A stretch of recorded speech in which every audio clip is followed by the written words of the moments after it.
Welcome back to our project, the restoration of Vagabond. Today we look at the earlier photos taken during the interior teardown. Alex, during the interior teardown, it looked very messy and very dirty. So many areas that you've actually sanded back. Was that just to check out what's behind all of that filth and dirt? Yeah, it was actually, yeah. So we did. I mean, a lot of the woodwork that you couldn't see was all painted.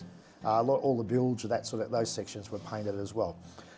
They used, I wouldn't say red lead, but back in the old days, that's what we used to refer to, that sort of paint. So pretty much anything that was behind panelling or trim or whatever was red, and you'll see that in the pictures. The bilges and that were white, except for the end room, which was full of sludge.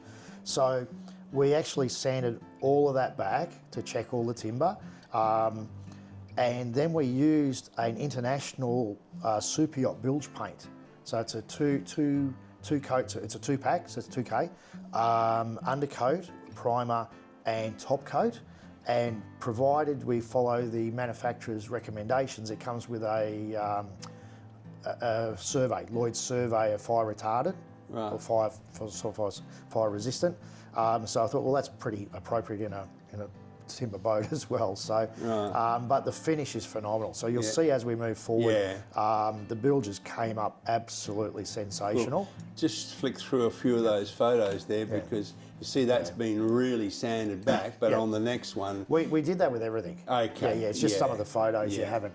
It's sort of like befores, that's all. Yeah. But there was a lot of flaking paint. Everything got stripped back to bare wood. It was probably overkill to a point, but again, the owner wanted this to be absolutely perfect. Yes. So that was the brief, make it like new. Yep. So everything got stripped back. And as I said, anything that was average, suspect, it got replaced. Just flick through to the next one, I think.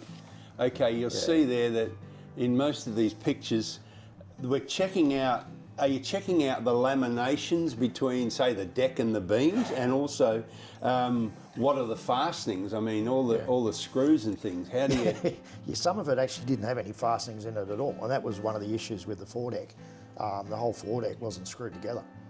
So we found that out as we pulled it apart. Right. All the beams from the wheelhouse forward were not screwed in.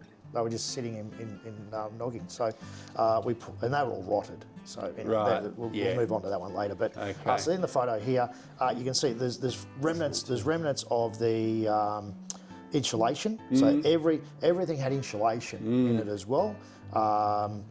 That all came out. We actually got it tested to start with to make sure it wasn't asbestos or anything like that, because the age of the boat, that could have been. I didn't want to expose any of the crew to that sort of hazard. So we did, once we realised that they had put some insulation in it, we took a sample, sent that away for testing, and we just didn't go near the area to get the results back. There's some fastenings coming through. What's going on there? That was the teak deck we spoke about earlier. Right. So, again, we don't generally glue and screw the teak decks down. When we do them, we'll either do on a marine plywood backing, which is probably my least favourable way to do it. It's cheaper because you can use a thinner board, or you can use a thin board and you can use thin planks. For this boat, we've actually had 16mm machine timber teak. So we did that. Traditionally, it's normally ½ inch, say 12.5mm. We got 16 because I wanted it to last. So it's same with what we specified, but we just got a thicker. We'll see all that down the track. You will, yeah. That's exciting. So we normally make up templates, lay it all out, organise the teak, which we'll get to later. And we don't screw it down like that, because every one of those holes is a water. Absolutely, sort of issue. Yeah, it's a weak pot of water. All right, let's get on to the bilge. Well, that was an amazing area. We know about that. Tell me, how do you clean all that away? 40 years of accumulated oil, grease. How do you remove it? Look, we tried a few different proprietary products that were designed to remove oil and that type of thing. We actually found probably the best product, and I cannot think of it. It's a chemical where you had to have special permission to use it, but it sucked all the oil and crap out of the wood to the point that even Axel know, the national reps came over and they go, "My God, how did you get all that so clean?" Like they didn't believe that we'd be able to get the wood so dry that we could actually paint it. Yeah. Because it did. It had 50 in the engine room. It had 50 years worth of sludge, and it was really sludge. Wow. It was horrid. And you'll see that there's plenty of photos of that, and there's plenty of after photos as well as how it looked. What you're looking at here, that would have been the bathroom. So again, they had done a repair on it because above that was a through hole for the deck drain. Right. So it leaked all the way down, plus, and that wasn't where the shower was, so it wasn't an area where the shower was. They'd obviously replaced it at some point, half the panel, as you can see, and the rot continued because they didn't fix the reason for the rot in the first place. That's all gone now. We've actually replaced the whole bulkhead. Yeah. Excellent, excellent. Well, that's more of the engine room bilge, I think. That was aft, because the engine room is black, but the bilges were pretty much reminiscent of that photo. I mean, it was just a mess. Yeah. It really was, and that was another reason we absolutely gutted the boat. We left pretty much just the bulkheads. Yeah. We pulled up all the deck. All the deck's been replaced now as well. So we cleaned everything out. We had to. When we've painted it, we've actually had to use brush and roller because you could not get a spray gun in there because of the design of the boat. It was just so many nooks and crannies. Wow. But yeah, it's all worked out really well. Just keep flicking through to number 5 if you wouldn't mind. Yeah. Okay. Here we go. Okay. Oh, the copper. What's this photo all about? There's all this copper I found in the photos.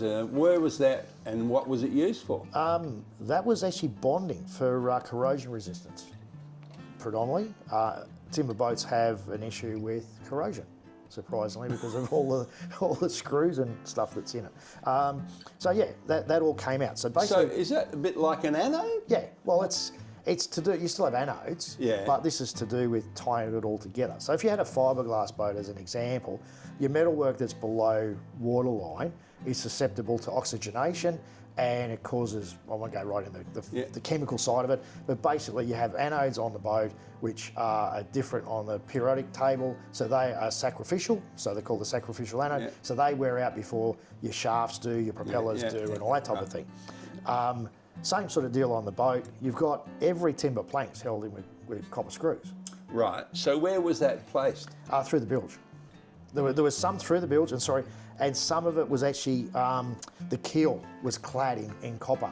So the exterior of the boat had this massive big copper sheath around the keel. Right. And we removed all that because we don't need it now. No. So the scrap metal yard liked it, but there was a hell of a lot of it. All right, then. Okay, this one's an interesting one. We see, and you told us earlier that there was lots of exit holes in the hull, above waterline, below. Why did you start plugging them up so early when you're still planning the design? Okay, there was probably about 80 to 100, so there was a lot, right? Some of them were pre-existing, where from the manufacturer's gone, put something in, and they go, oh, that's in the wrong place. Let's plug that and we'll shift it there. So once we stripped all the paint off the exterior of the boat, you started to see where they'd done this for a start, right? We have the design for us, in our mind, was to do what is fairly common on a lot of the nicer modern vessels, is have a manifold. So rather than have 80 penetrations through the hull, we're going to have one on either side in the engine room, which would be about a 3-inch overboard, and we'll have manifolds. So they'll all drain into the manifold, and you've just got one overboard. It looks a lot neater than having holes everywhere. Well, that's through the the difference of 50 years in design as well, is it? Oh, not really. No, look, it's just more engineering, more thought. Cost-wise, look, I don't know whether it would be more expensive or not, really, because you think 80 through holes compared to one manifold. I don't know. It's just a better way to do it. Right. Same as we'll move forward. We're doing underwater exhaust. Yes. So that allowed us to free up a lot more space in the accommodation because we didn't have exhaust running all the way down the sides of the cabin. Right. So we've self-contained it, and that's probably a more modern way to do it than traditional. But that meant we got an extra 1.5 foot of width in the accommodation. Got it. And we got more space in the owner's stateroom, so we could put a king-size double bed in. It was a given. All right, well that's it. Thanks, Alex. Look, be sure to check out our next video where we'll share many of the photos relative to the machinery removals and the engine room. So stay tuned for that one.